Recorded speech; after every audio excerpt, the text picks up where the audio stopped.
Now, the first history of Rome video is already a month old, so it wouldn't fit that we make it part 2 now.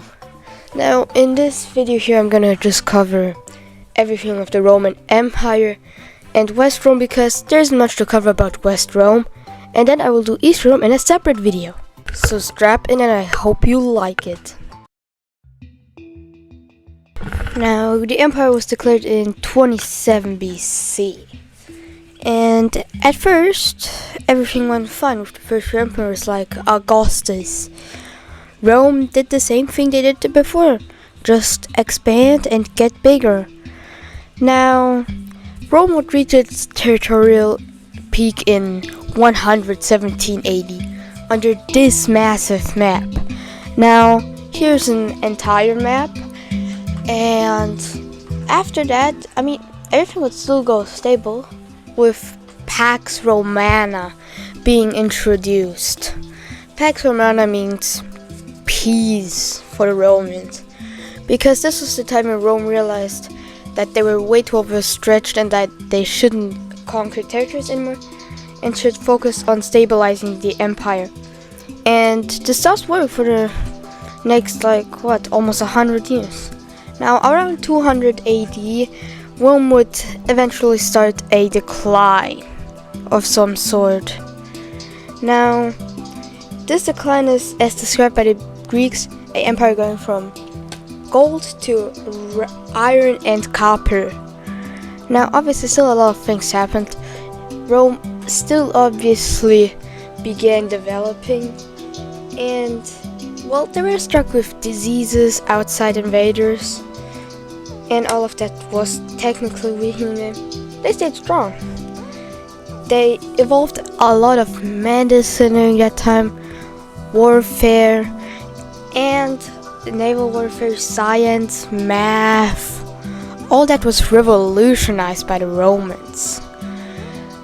But then, around 200 BC, now around 250 BC, the overstretching problem really was showing, and Rome needed a solution fast. In 286 AD, Rome was divided into 2 administrative zones. These zones are the west and east half. Now, on the map they were still the same empire, but in the inside, not really. And while this kind of solved the overstretching problem, there are still a lot of problems. Like, the empire was pretty disconnected, Christianity was starting to cause a problem, and then we had Emperor Constantine. Now, he tried putting the Roman Empire back on, the state of being a superpower, with him changing the capital of the Roman Empire to Constantinople. This was mainly because, first of all, Rome is pretty difficult to defend once they cross the Alps, and Constantinople wasn't that. Plus, it was just great for trading, and he also legalized Christianity. Now, Christianity was also later completely adapted as the Roman religion, so there's no worry on that.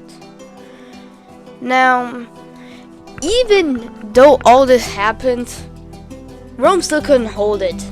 So in 395 AD, they just split up, West and East Rome are completely different states. Now, here we're only gonna cover the Western Roman Empire. The Eastern Roman Empire turned into the Byzantine Empire, lasting for another 1,000 years that I'm gonna have to cover in a third part. Luckily for me, West Rome collapsed in 81 years. And something's happened now. West Rome's lifetime was a unfortunate one. We had many people from Germania fleeing into Rome because of the Huns, which were just kind of too many people. You got the West Goths absolutely destroying them, and you got way too many civil wars and awful emperors. So at the end of the day, in 476 AD, West Rome came to be no more. So that's it for this part, a bit shorter, but yeah, I'm just kind of struggling here with school, taking up like half of the week. And now I'm gonna roll the outro, and thanks for watching.